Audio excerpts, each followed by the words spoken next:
कोई भी मुस्लिम आता है और उसकी जो भी जेन्युइन समस्या होती है, चाहे वो थाने की हो, चाहे वो तहसील की हो, उसकी जहाँ की भी समस्या होती है उसकी तत्काल कार्रवाई हम लोग करने का प्रयास करते हैं और उनको न्याय दिलाने का भरपूर प्रयास करते हैं। समाजवादी पार्टी के अल्पसंख्यक प्रदेश अध्यक्ष खुर्शीद आलम जी हमारे साथ, हम जानेंगे अल्पसंख्यकों के विकास के लिए समाज पार्टी क्या क्या कर रही है, क्या योजनाएं हैं और कैसे सपा का साथ छोड़ के समाज पार्टी के साथ अल्पसंख्यक अधिक से अधिक जुड़े।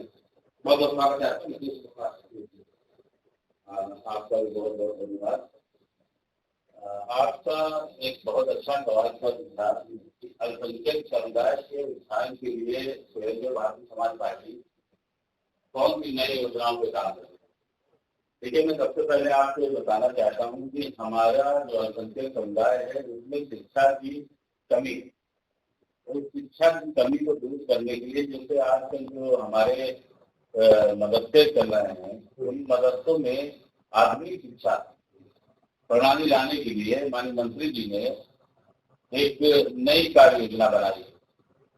तो हम लोग आधुनिक शिक्षा मदरसों में देने का काम करेंगे जिससे कि हमारे अल्पसंख्यक समुदाय के बच्चे जो है वो इंजीनियर बन सके, डॉक्टर बन सके। तो इसको लेकर के हम लोगों ने नया सिलेबस उसमें डाल दिया है।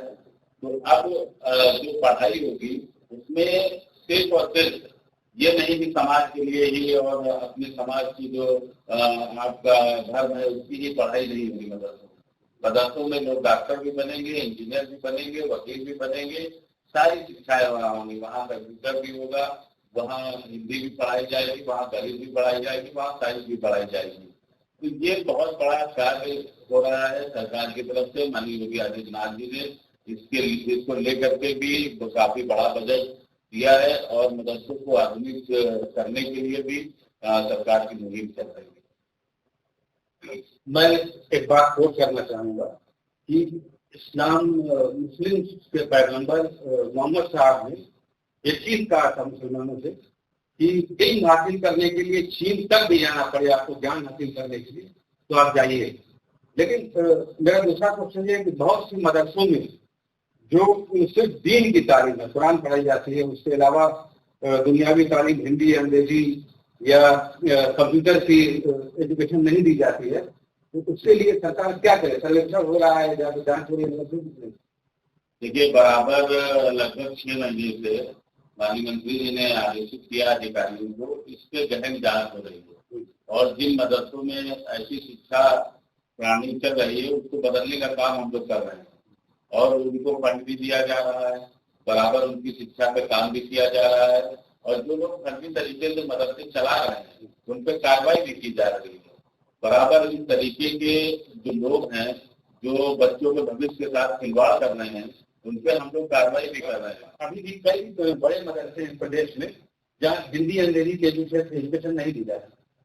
देखिए, अभी हमने जितने मदरसों की जांच की है अभी तक हम लोगों को लगभग 50% मदरसे ऐसे मिले हैं कि जिनमें हिंदी, अंग्रेजी, साइंस, मैथ्स, कंप्यूटर इनकी शिक्षा नहीं दी जा रही थी।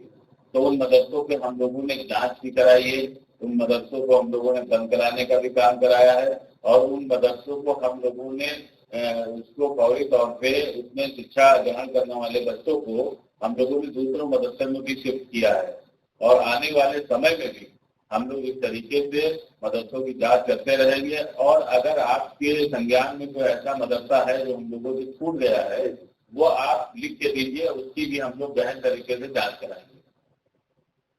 एक और आरोप लगता है, अनुसांगिक इकाई है अखिल भारतीय स्वैच्छिक समाज पार्टी एनडीए की, आरोप लगता है कि मुस्लिम विरोधी है। आप अल्पसंख्यक प्रकोष्ठ के प्रदेश अध्यक्ष होने के नाते मैं आपसे पूछना चाहूंगा कि थानों में या कहीं भी जुल्म जाती होती है मुस्लिम के ऊपर, तो उसके लिए क्या आपका रवैया? देखिए, ये तो पार्टी को बदनाम करने की और माननीय मंत्री जी की छवि खराब करने के लिए ऐसे लोग ऐसी भ्रमक अफवाहें फैलाते रहते हैं। लेकिन जो मुस्लिम समाज है उसके बागडोर अगर माननीय मंत्री जी ने मुझे प्रदेश अध्यक्ष बना करके, अपना प्रतिनिधि बना करके अगर मुझे रखा है तो यकीन मानिए कि हमारे पास अगर कोई भी मुस्लिम आता है और उसकी जो भी जेन्युइन समस्या होती है, चाहे वो थाने की हो, चाहे वो तहसील की हो, उनकी जहाँ की भी समस्या होती है उसकी तत्काल कार्रवाई हम लोग करने का प्रयास करते हैं और उनको न्याय दिलाने का भरपूर प्रयास करते हैं।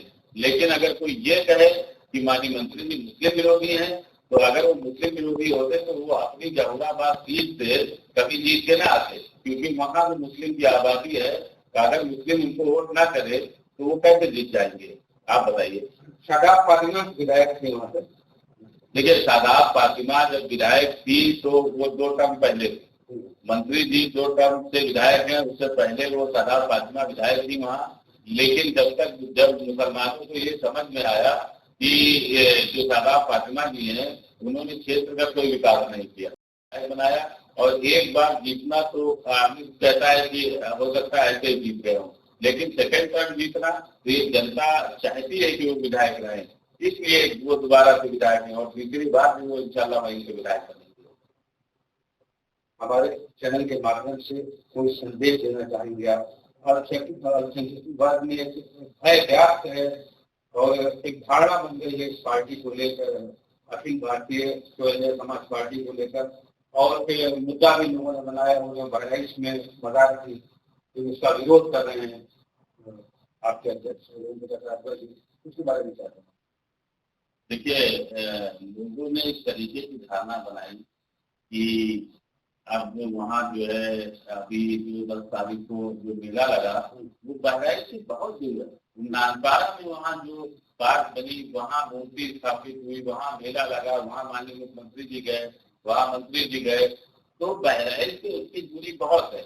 लेकिन लोगों ने उसको इतना ज्यादा जो है हाईलाइट किया कि नहीं वो मेला बहराइच में लगेगा, बहराइच में ऐसा होगा, बहराइच में वैसा होगा। मैं आपको एक बात बताना चाहता हूँ, मुख्यमंत्री जी ने बहराइच में हॉस्पिटल दिया, मुख्यमंत्री जी ने बहराइच में आपका कॉलेज दिया, तो इसमें क्या केवल जो है हिंदू पढ़ेंगे या केवल हिंदू का इलाज होगा? ऐसा नहीं है। बहराइच में ज्यादातर आबादी जो है वो मुसलमानों की, तो मुस्लिम आबादी उसका क्या फायदा नहीं उठाएगी? अगर वो बीमार होंगे तो वो हॉस्पिटल में नहीं जाएंगे, या उनके बच्चों को शिक्षा ग्रहण करना होगा तो वो जिस तरह से वो उस कॉलेज में नहीं जाएंगे। तो ये चीजें हैं, ये लोग बताना नहीं चाहते इन सब चीजों को कि मुख्यमंत्री जी आए थे, उन्होंने वहाँ इतना फंड दिया, वहाँ उन्होंने हॉस्पिटल दिया, वहाँ उन्होंने कॉलेज दिया, तो आप सोचिए उसमें एक समुदाय का लाभ नहीं है, उसमें सारे समुदाय का लाभ है, चाहे हिंदू हो, चाहे मुस्लिम हो, चाहे सिख हो, चाहे ईसाई हो। और मैं आपके चैनल के माध्यम से अल्पसंख्यक भाइयों से कहना चाहता हूँ कि आप इन जो दाढ़ी टोपी वाले मौलाना और जो खानकाहों में बैठे हुए मौलाना, आप यकीन मानिए कि ये लोग आपके किसी काम के नहीं है। ये कभी कहीं मॉब लिंचिंग होगी तो ये निकल के सामने नहीं आएंगे, ये सज्जादा नसीम बने रहेंगे, ये आपसे हाथ मुआएंगे, ठीक है, आपको नमूंतन कराएंगे अपने आगे। ये चाहते हैं कि आप लोग कभी आगे ना बने, हमेशा इनके इर्द घूमते रहे, लेकिन ये कभी आपकी मदद करने नहीं आएंगे। मदद करने अगर कोई आएगा तो आपका लीडर होगा, आप अपने बीच से एक लीडर पैदा करिए, आप छोटे चुनाव लड़िए। माननीय मंत्री जी हमारे कहते हैं कि आप छोटे चुनाव लड़िए, अपने क्षेत्र के चुनाव लड़िए, कम से कम आप लीडर बनेंगे तो क्षेत्र की समस्याओं को उठा सकेंगे, उनकी मदद कर सकेंगे, थाना पुलिस ले सकेंगे, कोर्ट कचहरी ले सकेंगे।